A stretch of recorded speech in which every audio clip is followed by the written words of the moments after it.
नदीम भाई आपका 7,000 हो गया है। ये ले भाई।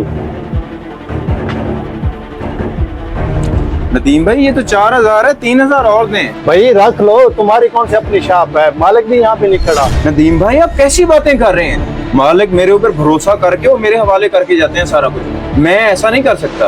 आप मेहरबानी करें और पूरे पैसे दें, मैंने हिसाब देना होता है आगे। अच्छा यार ये रख लें, बाकी मैं आपको 10 दिन के बाद दे दूँ। ये हुई ना बात, लेकिन 10 दिन के बाद दे जाइएगा। मेरा मालिक बड़ा सख्त है, वरना मेरी तनख्वाह में से काट लेगा। जी जी इंशाल्लाह मैं दे जाऊंगा राशिद भैया, आप टेंशन ना लें।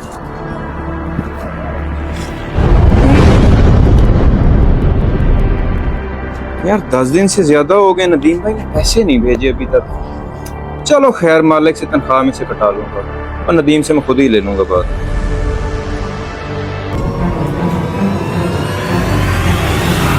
राशिद इधर